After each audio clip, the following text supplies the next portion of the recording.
The sirens screamed, and the city plunged into darkness.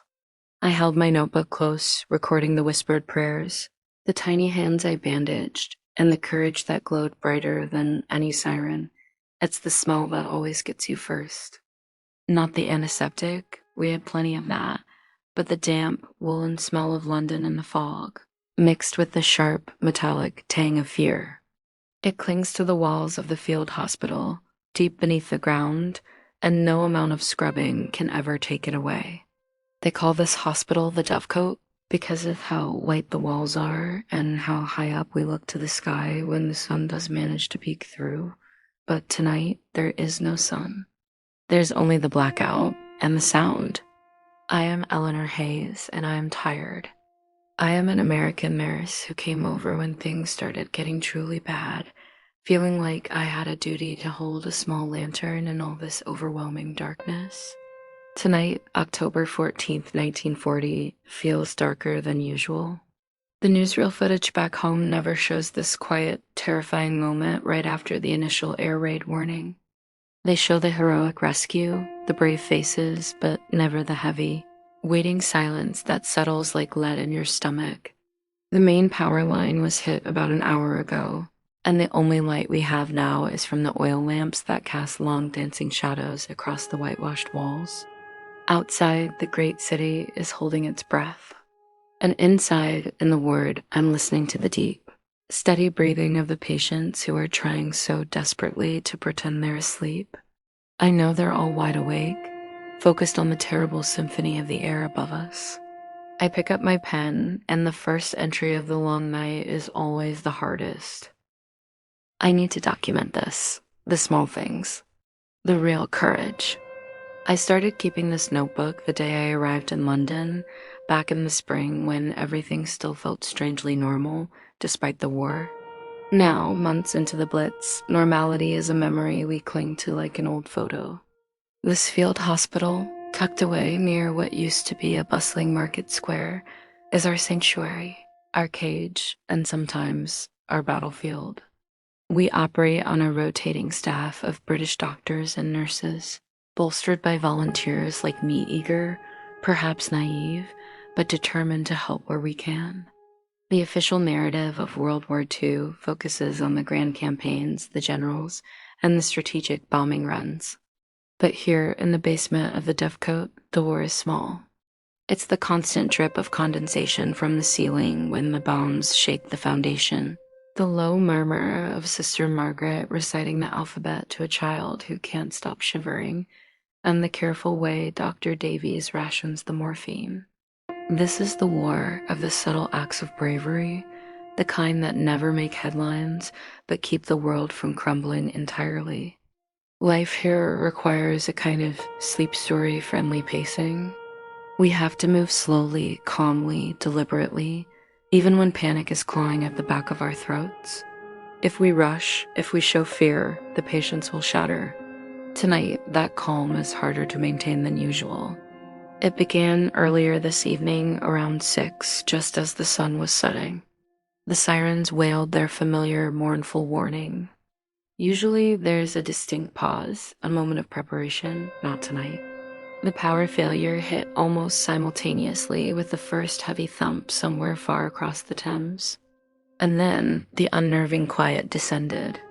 That is why they are calling this the night of the silent bombing. The noise of the raid is muffled.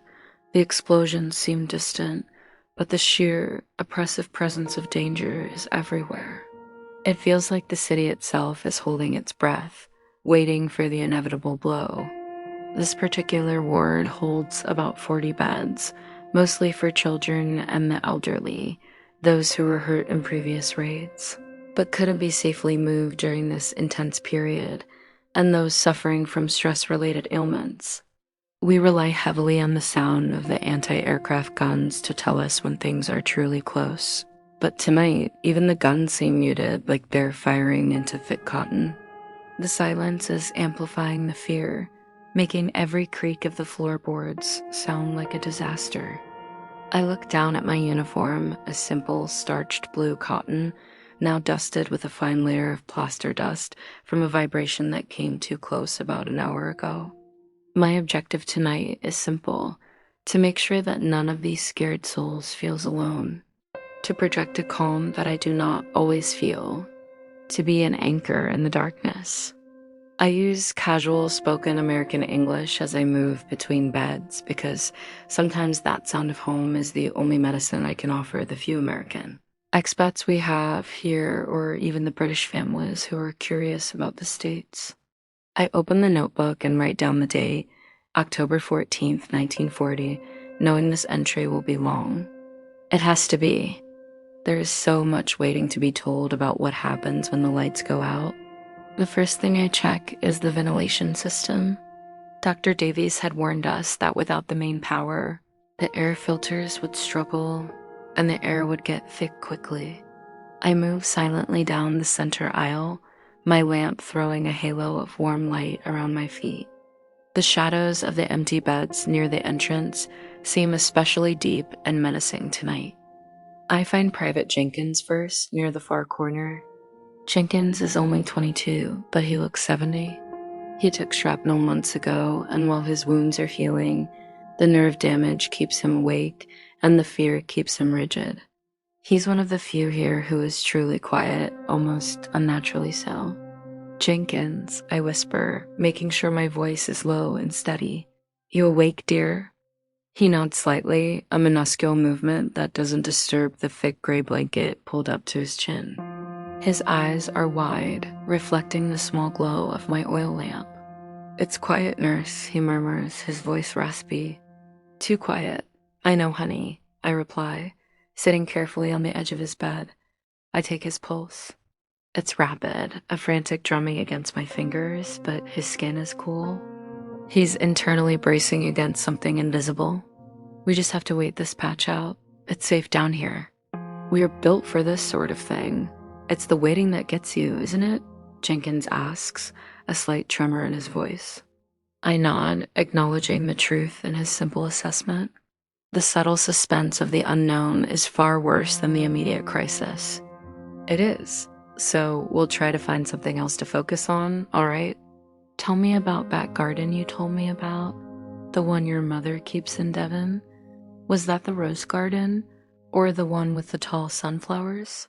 He hesitates for a moment, and I can almost see his mind fighting the noise outside and reaching back for the memory of soil and sun. He begins to speak about the sunflowers, huge yellow heads that always tilted toward the neighbor's yard, and the way his mother used to leave the watering can outside the kitchen door. I listen intently, guiding him gently back whenever his voice falters or his eyes drift toward the ceiling, where the bombs are silently circling.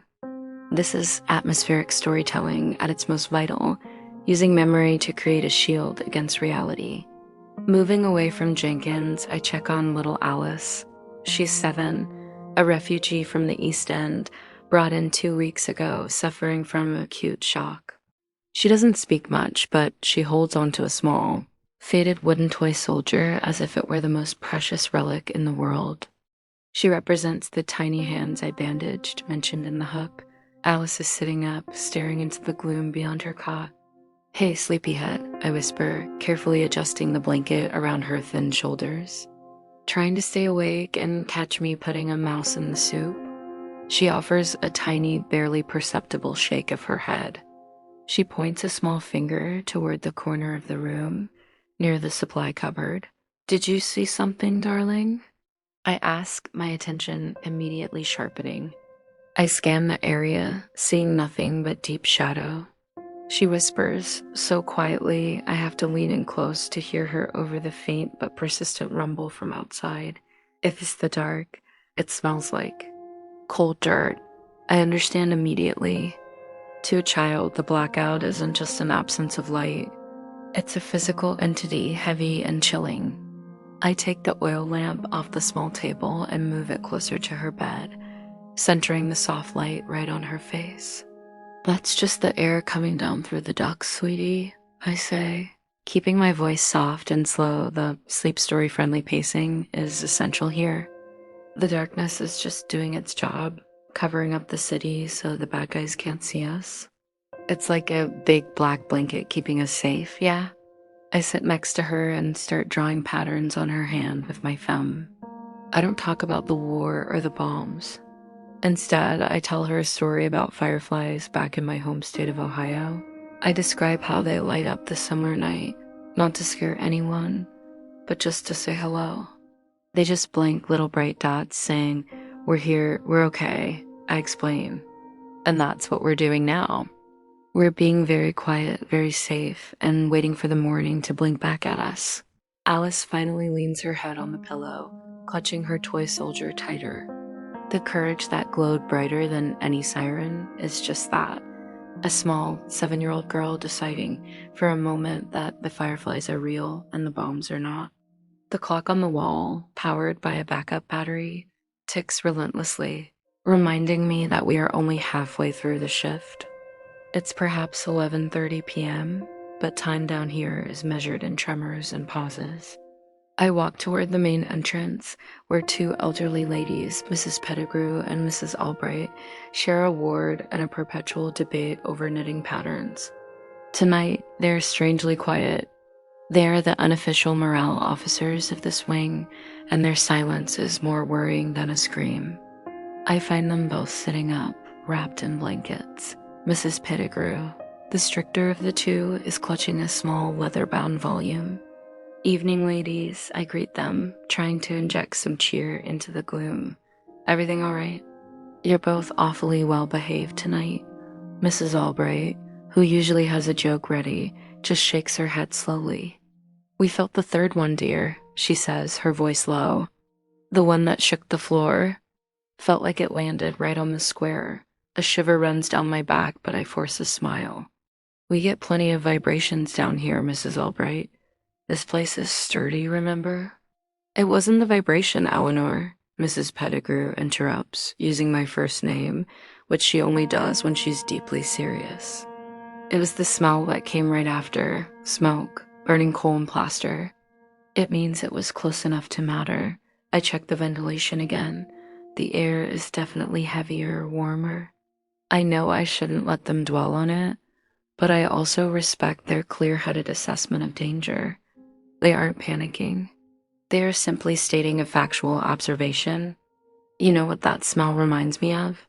I ask, pulling up a wooden chair to sit between their two beds. "The end of harvest season back home. When my father used to burn the old corn husks in the fields before the first frost. That smoky, distant smell." I launch into a detailed description of the Ohio farmlands in autumn, the crunch of dried leaves, the bright oranges and reds of the maple trees, and the sound of my dog, Buster, chasing pheasants in the stubble fields. I keep the descriptions rich with sensory details. I describe the crisp air, the taste of cider, the feeling of wool against your skin. I talk about anything but London, the war, or the heavy darkness outside. As I talk, I watch their faces. Mrs. Pettigrew starts unconsciously stroking the cover of her book, and Mrs. Albright closes her eyes, a small, tired smile forming on her lips. The sleep story-friendly pacing is working. It's not just for the children, but for the adults whose exhaustion has made them vulnerable. This continues for almost an hour. I weave the story slowly, adding small, irrelevant details. How Buster always hated the smell of pumpkins. How my mother always made too many pies. How the sun was so bright it almost hurt your eyes. When I finally finish, the atmosphere in the corner is softer, lighter. "That sounds simply lovely, dear," Mrs. Albright sighs, opening her eyes. "A world away."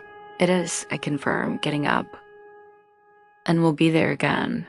Mrs. Albright, "We just have to hold tight until the sun comes up." Around 1 a.m., the raid intensifies, or perhaps our perception of it intensifies due to the lack of light and sound. The ceiling shudders and a fine dust rains down, making us all cough. It's a rhythmic, deep thud dot, dot, dot, dot, dot, dot, dot, thud that seems to be marching closer. I head to the auxiliary supply room, needing to check the emergency water reserves. Dr. Davies is already there, checking the bandages by the light of a flickering battery lamp. He looks exhausted, the lines around his eyes etched deeper than before. "Eleanor," He greets me quietly. How's the main ward holding up? They're calm, doctor. Jenkins is talking about sunflowers, and I've successfully distracted the elders with stories of the Midwest. I report. He manages a faint smile. Good. You're better than any sedative, Nurse Hayes. Keep them talking. Keep them distracted. He motions toward a large, sturdy metal trunk in the corner. I'm worried about young Timothy, he says. He had a bad fever spike an hour ago, and the power outage makes cooling him down difficult. He's asking for his father. I need you to find that small wooden flute in that trunk. His mother said it calms him down.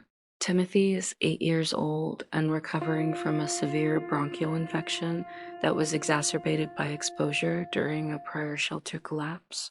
His condition is precarious. I rummage through the trunk, which is filled with comfort items, toys, worn books, small blankets, all donated by families who know the power of familiarity during care. I finally find the flute, a simple, dark piece of wood, smooth from use. This is it, I say, holding it up. Go to him, Dr. Davies instructs, his voice serious. And Eleanor? Keep your pace even. We can't afford hysterics tonight. The tension is almost thick enough to cut. I take the flute and return to the main ward. Timothy's bed is shrouded in deeper darkness than the rest, as his fever requires the oil lamp to be kept further away. I can hear his shallow, quick breaths from several feet away. I approach slowly, sitting beside him. He's muttering something I can't quite make out. Timothy, I have something for you, I whisper, placing the warm, smooth flute in his hand. His fingers curl around it instantly. His eyes, dull with fever, focus on the wood. Dad gave it to me, he murmurs. I know, I say gently. It's a beautiful flute. Can you show me how you play it? He shakes his head, tears welling up in the corners of his eyes. Too loud. They'll hear. The thought that he is trying to protect the city from the sound of his tiny flute while the bombs are shaking the foundation is heartbreaking. It's another subtle act of bravery focused on his surroundings.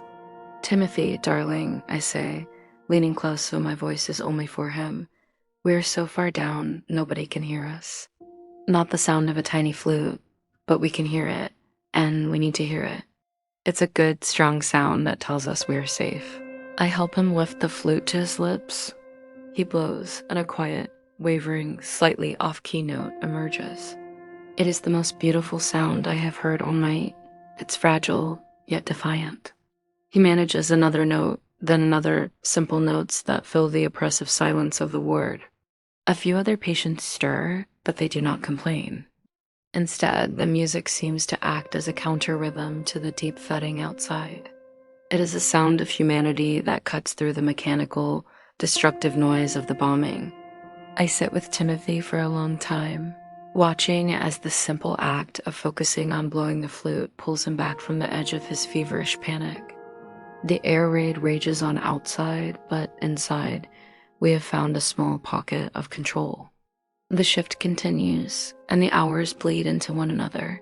My notebook fills with observations. I focus on the faces, the atmosphere, and the emotional, immersive, reflective quality of the terror.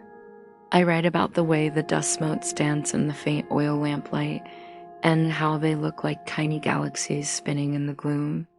I document the way Sister Margaret walks, a little slower than usual, her hands clutching her rosary inside her pocket, but her face a mask of absolute, unwavering tranquility.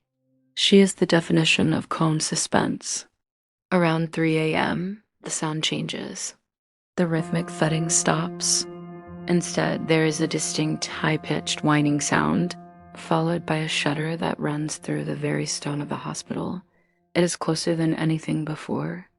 The oil lamp on my desk flickers wildly, threatening to plunge us into complete blackness. Every patient stops breathing. Timothy stops blowing his flute. The silence that follows the shudder is profound, heavy, and terrifying. A young man named Robert, who was brought in yesterday with severe anxiety and exhaustion, suddenly sits bolt upright in his bed. He begins to hyperventilate. "They've got us," he whispers, his eyes wide and frantic. "They found us. The roof is going to cave in. We're going to be buried." Panic, the thing we fought so hard to keep out, is now spreading like a contagion. I have to stop the reaction immediately. I move quickly but deliberately, crossing the room to Robert's bed. I don't use medicine, I use my voice. "Robert, look at me," I command gently, putting my hands on his shoulders. They are shaking violently. "Look at my light." I hold the small lamp steady, forcing him to focus on the soft, steady flame. "You're safe," I tell him, my voice low and firm, using casual spoken American English. If that was a direct hit, we wouldn't be standing here talking, would we? We are strong. We are deep. That was just a close call, and it's over now. He doesn't stop shaking, so I try a different tactic, sensory grounding. "I need you to tell me 3 things you hear right now," I instruct. He gasps, trying to pull oxygen into his lungs. "Nothing. Just the dust." "No, Robert. Focus. What do you hear?" He listens, straining. I hear the lamp. He finally chokes out. The tiny hiss of the wick burning oil. "Good. What else?" I push. I hear Timothy's flute waiting. Timothy had, in fact, silently lowered the flute. "Excellent. And one more thing, Robert. The most important sound in this room." He listens for a long moment, sweat beading on his forehead. Then slowly, almost reluctantly, he whispers, "I hear your voice." "Nurse, it's steady." "That's right," I confirm. "And as long as you can hear that, we're fine." The courage is in the waiting, Robert. It's in holding still when every muscle in your body tells you to run. I stay with him, rubbing circles on his back, waiting until his breathing slowly, agonizingly, settles back into a more normal rhythm. This is the terror and courage blend of the night. The terror is the fear of being buried alive. The courage is the simple, hard effort to breathe through the fear. The long hours of the morning are marked by repetition and small reassurances. I adjust blankets, check temperatures, and tell more stories of Ohio farmlands, small towns, and ordinary lives. I write meticulously in my journal, aware that every word contributes to the required length and maintains the immersive pacing. I write about the texture of the air, the way the light catches the tear tracks on a patient's face, and the quiet dignity of the old man who refuses pain medication because he believes someone else needs it more. I write about the strength required to maintain a cheerful demeanor when you know that just a few feet above your head, people are fighting and dying. It's a performance of calm that requires more energy than physical labor. The silent bombing continues, characterized by the lack of the usual cacophony, replaced instead by the deep, heavy thuds and the terrifying pressure waves that make your ears pop. It's a silent, internal war against panic. Around 5 a.m., the first hints of dawn should be approaching, but down here, everything is still governed by the oil lamps and the darkness. I decide to check on the far corner again, near the surgical prep area, where Mrs. Albright is still awake. I find her reading the small leather book she was clutching earlier. It is a worn volume of poetry. "Good morning, Mrs. Albright," I say, trying to keep the spirits up with some verse.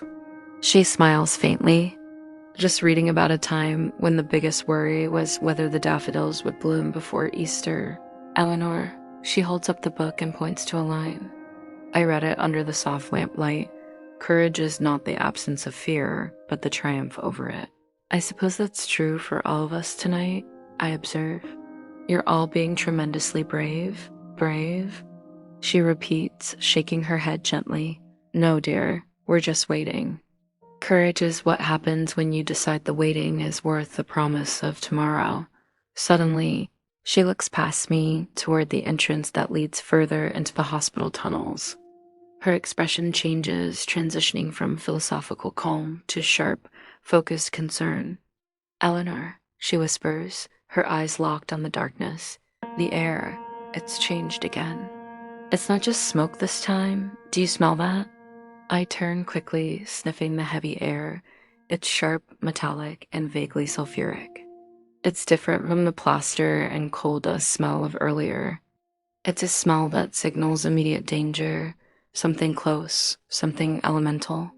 It smells like something has fractured. Dr. Davies rushes in from the tunnel entrance, his face grim, carrying a small, heavy piece of broken pipe. The fear in the ward instantly elevates. He whispers urgently to me, keeping his voice carefully pitched so the patients won't hear. "Eleanor, we have a problem." That last hit, it didn't breach the shelter, but it ruptured a low-pressure gas main outside. The pressure is dropping, but the fumes are seeping into the main ventilation shaft. We can seal the tunnels for now, but we don't know how long that will hold. And we can't open the filters until the all-clear sounds. He looks out over the wide, dark ward, where the 40-odd patients are now silently watching us. We have to move them, Eleanor, every single person. And we have to do it quietly, calmly. Before the fumes reach this far, he instructs. We have one small, deep emergency bunker 3 flights down, rarely used. It has its own sealed air supply. But we have to move them without causing a single scream. We can only take essentials. He hands me the broken pipe piece. It is cold and jagged in my hand. How long do we have, doctor? I ask, keeping my voice utterly level, reflecting the sleep story-friendly pacing. 5 minutes, Eleanor. Maybe less, he says, his gaze serious yet steady. Start with the children and the elderly. Use the soft blankets to carry the smaller ones. We need complete silence, absolute calm. I look at Robert, who is watching me wide-eyed.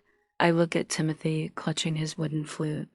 I look at Mrs. Albright, who is already silently pulling her blanket up, ready to move. I nod once to the doctor. I pick up my lamp, the small pool of light suddenly feeling woefully inadequate. "All right, everyone," I announce, my voice cutting through the thick, tense silence of the ward. One project, utter confidence. Time for a little field trip. We're moving to the absolute safest part of the hospital, deep underground. We are going to practice being stealthy. No lights, no talking, just quiet steps. It's a game of silence. I walk straight toward Timothy and Alice, preparing to lift the first children. The air is growing heavier, and I know that somewhere in the tunnels just beyond the door, the sulfuric smell is intensifying. The 5 minutes have begun. I wrap Timothy gently in his thick wool blanket, making sure the flute is tucked safely into the crook of his arm. He looks up at me, sensing the urgency beneath the calm, but he doesn't cry. He understands the rules of the silence game. "You go first, Timothy," I whisper, guiding him toward the doctor, who's already studying the elderly Mrs. Pettigrew. Hold Dr. Davies' hand and remember, silent feet. As I turn back toward Alice, who is still clutching her toy soldier, a low, grating sound echoes from the tunnel entrance. It's the sound of stone shifting, not from a bomb, but from something internal, perhaps the ceiling door scraping against the ceiling. The air, which was merely heavy moments ago, now has a distinct, stinging quality. It makes my eyes water, and I know we are running out of seconds. I scoop Alice up, tucking her against my chest. She buries her face in my shoulder, still holding her soldier. As I rush toward the tunnel, ready to begin the long descent into the absolute depths of the dovecote, I realize that Mrs. Albright has stopped following. I look back through the gloom. Mrs. Albright is still sitting in her bed, calmly watching the evacuation. "Mrs. Albright, we have to go now," I urge, my voice a strained whisper. She shakes her head slowly, gently, but firmly. "No, dear. I won't make it 3 flights of stairs. I'll slow you all down," she replies. "The children need you to get them out. I'll wait here. I'll read my poetry and watch your light go." She is making a calculated choice, a tremendous act of selflessness that rarely makes headlines. She is choosing to wait in the gas-tainted, vulnerable ward so that the limited resources, time, manpower, clear air, can be used to save the younger, weaker patients. My heart aches.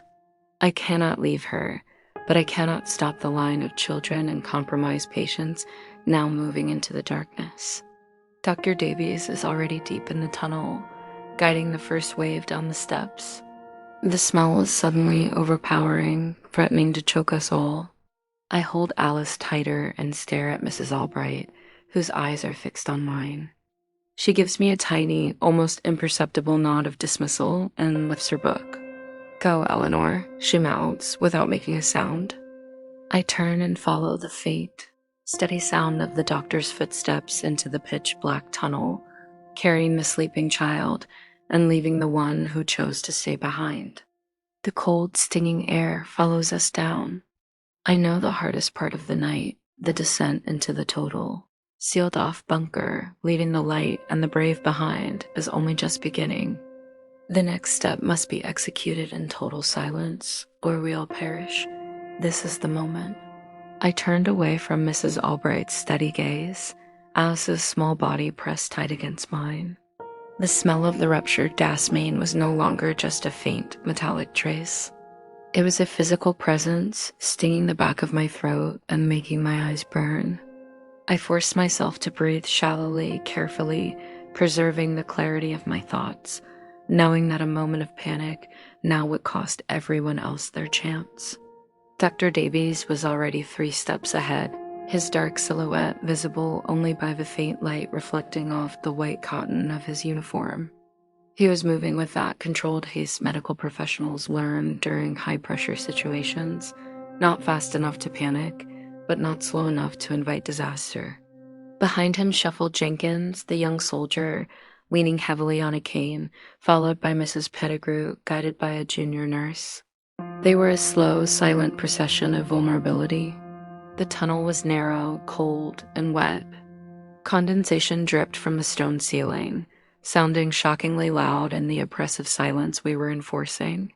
We were now operating entirely on instinct and faith in the darkness. My oil lamp, held carefully in my free hand, cast an inadequate, trembling circle of light that only emphasized how far we had to go. The first flight of stairs was steep, rough-hewn stone, worn smooth by decades of wartime foot traffic. I moved carefully, adjusting Alice's weight every few steps. She remained blessedly still, her breathing shallow against my neck. I didn't dare whisper, not even a reassurance. Every sound felt like a crack in our shared wall of protection. I thought about Mrs. Albright. Her decision was the hardest kind of courage. Not the yelling, flag-waving kind, but the quiet, arithmetic choice made in the dark. One less slow mover meant safety for the others. I had to focus entirely on the cold, hard logic of the situation to keep the emotional wave from breaking over me. She chose this. I must respect her choice by saving these lives. The deeper we went, the colder the air became, but the noxious, sulfuric fumes followed us relentlessly. They seemed to cling to the walls, swirling in the disturbed air we created as we moved. The doctor occasionally paused, holding up his hand in the dark, a signal for absolute silence, as if waiting for a vibration or a sound that would confirm the bombing run was still above us. During these pauses, the only audible sound was the rapid, uneven beat of my own heart and the distant, almost subsonic rumble of the city under assault. We navigated the first landing. Here, the tunnel branched off, and the air momentarily tasted cleaner, sharper, like earth. But the gas smell was still present, carried on the air currents we created. I used my casual spoken American English only internally, documenting the scene. This stone feels like it has been waiting 1,000 years for this exact moment. It's a silent, terrifying game of follow the leader, played 3 stories beneath the city under fire. The second flight of stairs was longer, winding down like the shell of a snail. My legs ached, and my arm holding Alice was going numb. I focused on the repetition of the steps, left foot, right foot, stabilize the lamp, check Alice's breath. This monotonous movement was a form of meditative, sleep story-friendly pacing, essential for enduring the sustained tension. Jenkins, ahead of me, suddenly stumbled. The cane scraped loudly against the stone, a sound that felt deafening in the silence. He gasped, quickly catching himself against the wall. The movement caused a stir in the line. I saw Mrs. Pettigrew turn, her face a pale blur in the gloom, her fear briefly escaping her rigid control. "Steady, Jenkins," Dr. Davies whispered back, the first sound he had made in minutes, low and gravelly. "Keep your balance. We need silence." I reached Jenkins and placed my free hand briefly on his back, a simple contact of reassurance. His muscles were rigid beneath his clothes. "You're doing great, soldier," I mouthed the words, ensuring no sound escaped. I could feel him take a deep, shaky breath, and then he continued, moving with even greater care, leaning more heavily on the rock wall for support. The physical exertion combined with the subtle infiltration of the gas made me feel lightheaded. I had to remind myself, fiercely, no panic. We are saving them all. The fear wasn't about an explosion hitting us. It was about the air running out before we reached the absolute safety of the bunker. It was the fear of suffocation, silent and creeping. Finally, we reached the bottom of the second flight. There was a small, ancient wooden door here, sealed tight against the wall. Dr. Davies was already fumbling with the heavy bolt. "This is it," he mouthed to the junior nurse, pointing to the thick metal seal around the frame. "Wait here." He turned to the line of patients. They were huddled together, small and vulnerable shadows waiting for sanctuary. The air here was noticeably worse, thick with the smell of sulfur and damp earth. We had pushed the patients through the worst of the toxic fumes. The doctor struggled with the locking mechanism. It was old, stiff, and clearly not meant to be opened in a rush. The delay stretched every nerve ending in my body. Every second added to the exposure. I need to distract them, I thought. I need a sound, a rhythm, anything that isn't the sound of that terrible grinding lock. I gently lowered Alice to the ground, pulling her blanket tighter. I reached for Timothy, who was standing nearby, still clutching his wooden flute, his eyes enormous in the dark. I leaned down and placed my lips close to his ear. "Timothy," I breathed, "remember the fireflies? We need a small, quiet firefly sound. Can you make just one note? The quietest one, you know?" He understood immediately. Without a word, he lifted the flute. The sound that came out was barely a breath of air, a low, humming whistle, fragile and beautiful. It was a single, sustained sound of life that cut through the silence. It acted as an auditory anchor for the entire group, replacing the sound of the grinding bolt with a tiny promise of peace. The small, brave note was a pure, subtle act of bravery.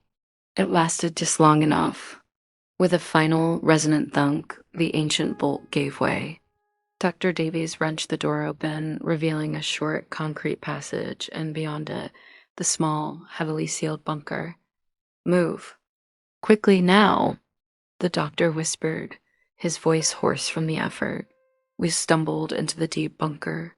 The entrance was narrow, designed like an airlock, leading into a single concrete room, no larger than a small kitchen.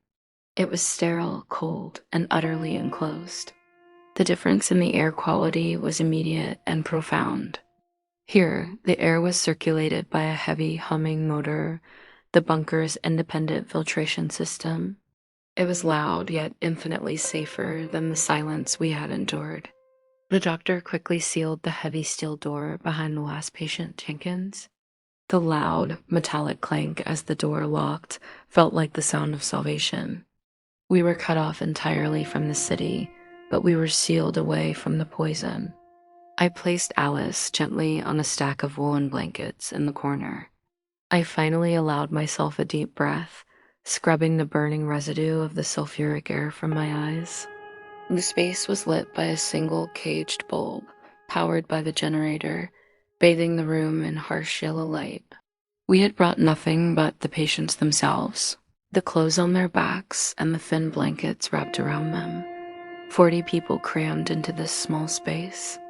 The staff, Dr. Davies, Sister Margaret, the junior nurse, and me immediately set about triage and settling. "Everyone, find a space, sit down. Keep calm," Dr. Davies commanded, his voice now strong and steady, benefiting from the clean air. "We are sealed and safe. The air is filtered. We will wait here until they all clear. Do not touch the door." The sheer confinement of the space added a new layer of psychological stress. We were packed tightly, shoulder to shoulder. The air raid was continuing above us, a constant, low, bass vibration felt through the solace of our shoes, but here it was only a distant, non-threatening hum. I sat down next to Alice and Timothy, pulling them close. My hands were still shaking, and I needed the physical contact of the children to ground myself. I opened my notebook, my pen trembling slightly, and began to write, detailing the faces illuminated by the single harsh bulb. October 15th, 1940, roughly 5:30 a.m. We were in the bunker, safe yet suffocatingly close. I focused on the details, the smooth, cold feel of the concrete floor beneath my canvas boots, the smell of dust and the mechanical aroma of the air filter churning away, the low, guttural murmur of prayers coming from Mrs. Pettigrew in the far corner. Timothy, recovering from his fever spike, was exhausted. He leaned against me, his chest rising and falling evenly. Alice had her thumb in her mouth, her eyes closed, finally asleep. I found Jenkins sitting against the wall, his head bowed. I checked his pulse. It was still fast, but calmer than it had been in the main ward. "Jenkins," I whispered. "You saved us back there, you know? That little whistle Timothy played, you were the one who kept your silence steady so he could start it." He lifted his head, a look of profound weariness on his face. "I just didn't want the gas to catch us, nurse. I thought of my mother's garden. I wanted to see those sunflowers again." The power of memory, the intense focus on sensory details, became our greatest weapon against the confinement. I spent the next long stretch talking, quietly, individually, to the patients around me. I spoke about the sky, about color, about the sounds of peace.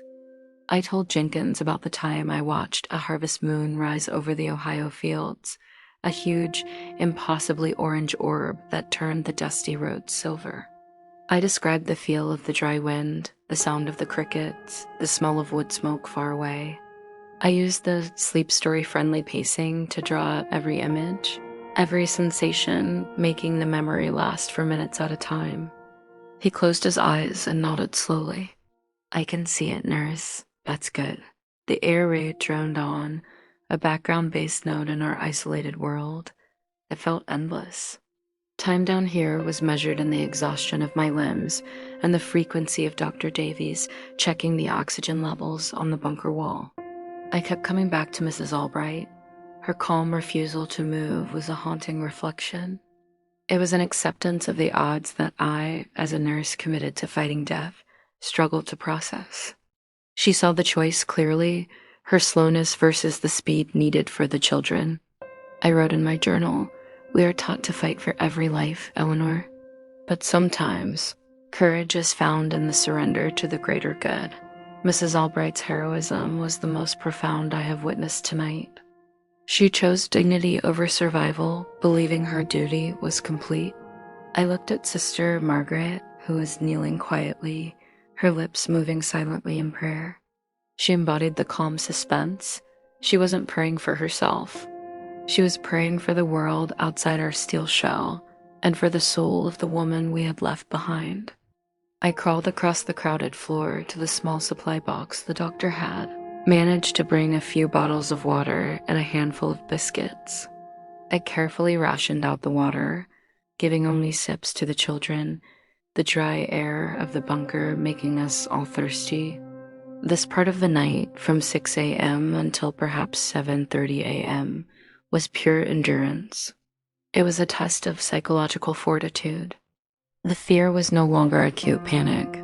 It was a heavy, persistent dullness, the realization that we were entirely reliant on that humming motor to keep us alive, and on the strength of the steel and concrete above to keep us from being buried. To maintain the mood, I started telling a story to the group, keeping my voice just above a whisper, ensuring only those nearby could hear the emotional, immersive, reflective style carried through storytelling. Back home, I began, using my casual spoken American English. We have these massive old oak trees in the woods behind our house. They've stood there for hundreds of years. And in the summer, when the big storms come through, the wind is terrifying. It screams and tears at the leaves, and you think, surely this tree is going to snap. I paused, letting the low hum of the air filter provide the background noise. But those oak trees? They don't fight the wind by standing rigid. They bend, they sway. They're strong, yes, but they're also adaptable. They let the storm pass over them, and when the sun comes out, they're still standing, maybe a few branches down, but their roots are deep. I looked around the small, cramped space. That's what we are right now. We are the deep roots. We are letting the storm pass over us. We are bending, not breaking. We are strong enough for this waiting. The patients absorb the story, their breathing syncing up to the slow, steady rhythm of my voice. The concept of bending seemed to resonate more than fighting. The tension was broken suddenly, not by a sound, but by a shift in pressure. Around 8 a.m., the rhythmic vibration that had been a constant companion since the evacuation began ceased. Utter silence descended. We waited. Silence, especially after hours of noise, is often more alarming than the sound itself. It could mean the end of the raid, or it could mean the disaster had reached a complete, devastating culmination. Dr. Davies slowly raised his hand, signaling absolute quiet. We listened, straining our ears against the hum of the air filter. For 5 minutes, 10 minutes, there was nothing. No explosions, no distant anti-aircraft fire, no shouting. Only the deep, mechanical breathing of the bunker itself. Doctor? Sister Margaret finally whispered, her voice barely audible. Dr. Davies held up a finger, waiting another long, agonizing minute. He then looked at the clock on the wall. It has been 15 minutes since the last recorded impact. It appears the raid has passed, or at least shifted significantly away from us, but we couldn't open the door yet. The threat was still the gas, which could be deadly in high concentrations above us. We were trapped by our own safety mechanism. We muted the official all-clear signal transmitted through the emergency phone line, which was deep inside the main field hospital.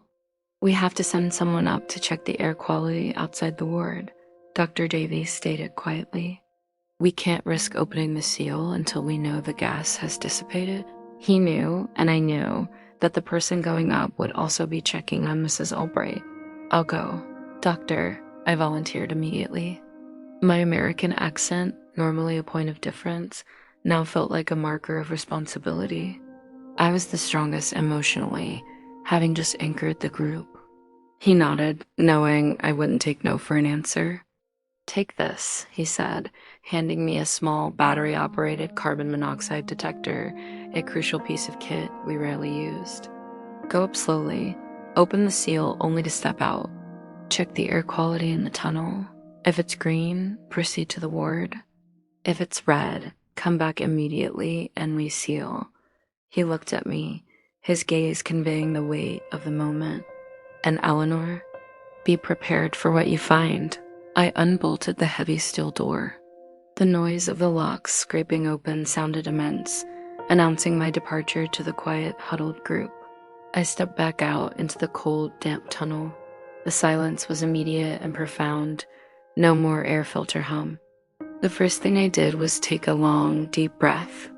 The air was cold and heavy, but the sulfur smell was gone. The indicator light on the detector was a steady, reassuring green. The immediate threat of the gas had passed. Now, the true, silent terror of the mission began, checking the main ward. I ascended the winding stone staircase alone. The ascent was far slower and more emotionally taxing than the descent. Every step brought me closer to the evidence of the raid and closer to Mrs. Albright. The subtle suspense was overwhelming. I was walking through the residue of a war one hadn't physically seen, only felt. The second landing was dusty but intact. I reached the first flight of stairs, the passage becoming wider and less cramped. I could hear nothing. The city was silent. The air raid was truly over. I reached the top of the stairs and stood at the entrance to the main ward. The door was ajar, exactly as we had left it in our frantic evacuation. I held my breath and pushed the door open, stepping inside the large, echoing room. The single oil lamp I had left on my desk had burned out hours ago, leaving the room shrouded in the pale gray light of the very early morning. The blackout curtains over the small, high windows were intact, but a faint, diffuse light was filtering in from a breach in the exterior wall somewhere far down the hall. The room smelled intensely of plaster dust and cold smoke, the lingering ghosts of the bombs. I found Mrs. Albright exactly where I had left her, sitting upright in her bed, her back straight against the pillows. She was wrapped in her thick gray blanket, and her small, leather-bound book of poetry was resting open on her chest. I walked toward her slowly, my boots crunching on the fine layer of plaster dust covering the floor. I held my breath, not daring to speak. I reached her bedside. Her eyes were closed, and her face was peaceful, pale, and utterly serene. She looked like a woman who had simply fallen asleep while reading. The simple, heavy silence of the room was her final witness. I reached out and gently closed the poetry book, careful not to disturb her. I saw the line she had been reading last. The quietest courage is often the deepest, found not in the shouting, but in the final, peaceful rest. I stood there for a long moment, allowing the grief and the profound respect to settle over me. This was the quiet cost of the night, a life saved by her choice, a soul lost to the simple consequence of remaining behind. I wrote in my notebook, documenting the exact time. October 15th, 1940, 8:15 a.m., Mrs. Albright found at peace. My duty now was to secure the ward and bring the others back up. I carefully pulled the blanket up over her face, ensuring her dignity. I then began the slow, systematic process of checking the ward for damage. The building was structurally sound, a testament to its deep foundation. A large crack ran across the ceiling, but no support beams were damaged. Only dust and debris marked the close proximity of the explosions. I returned to the bunker entrance, my heart heavy but steady. "Dr. Davies," I called softly down the stairwell. "The air is clear. The gas is gone.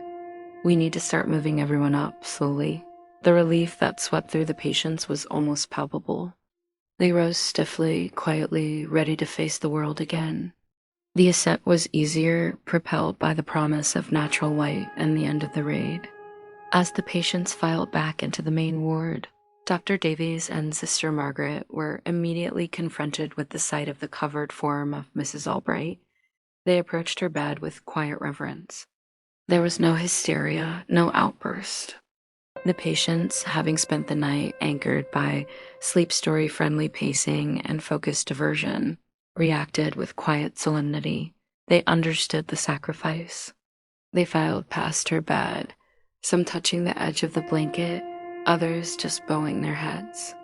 This quiet, collective acknowledgement of her courage that glowed brighter than any siren was far more powerful than any loud display of grief. The junior nurse started the slow process of opening the blackout curtains, careful not to tear the fragile paper that covered the windows. As the first shafts of pale, foggy morning light pierced the dust-filled air, the ward transformed. The harsh shadows vanished, replaced by the soft, diffused gray of a London dawn. The light, however weak, felt like an immense victory. Timothy ran to the window, peering out. "The air is silver, nurse," he exclaimed, his first genuinely excited sound all night. I smiled, feeling the profound, bone-deep exhaustion finally hit me. "It is, honey. The night is finally over." We spent the next hours cleaning, sweeping up the plaster dust, and preparing for the arrival of the next shift. The focus shifted from survival to rebuilding, maintaining the calm, steady rhythm of the hospital. I sat down at my desk, picking up my pen to complete the long diary entry for October 14th, 15th. I needed to document the feeling of this morning, the quiet, emotional closure that comes after a long endurance test. The world outside was shattered, but our small community deep within the dovecote was intact. Jenkins was sitting up, asking for a cup of tea. Alice was playing quietly with her toy soldier on her blanket. The war was still raging, but this battle, the night of the silent bombing, had been won through sheer, quiet persistence. I wrote about the nature of the shift, from fear to acceptance, from urgency to calm routine. I detailed the way the morning light softened the sharp angles of the beds, and how the faint sound of traffic, the first sounds of normal life, seemed miraculous. I reflected again on my duty as an American nurse. I wasn't here to fight the large, strategic war. I was here to fight the small, internal wars of terror and despair. I was here to hold the lantern in the dark, just as I had resolved to do in the beginning. The courage I witnessed was not the result of adrenaline, but of depletion. It was the ability of the human spirit to operate on reserve power, fueled by simple memories of sunflowers, fireflies, and peaceful poetry. Dr. Davies came over, rubbing his tired eyes. He poured 2 weak cups of tea from the small kettle we had just managed to heat on the emergency stove. He handed one to me. "You performed admirably, Eleanor," he said softly. "You kept them anchored when the ground was literally shaking beneath them." "We lost Mrs. Albright," I murmured, staring into the weak tea. "No, Eleanor," he corrected me, placing a gentle hand on my shoulder. "Mrs. Albright did not lose. She transcended. She made a choice that allowed the rest of us to succeed. Her death, though deeply sad, was an act of selfless, reflective courage. She will be remembered not as a victim of the raid, but as the quiet guardian of the exit." We stood in silence, listening to the gentle sounds of the ward stirring back to life. The high tension was gone, replaced by a deep, sustaining calm. The sunlight, though weak, was an oath. I finished my entry, committing to paper the profound gratitude for the smallest things, the simple fact that the air was breathable, the walls were standing, and the children were safe.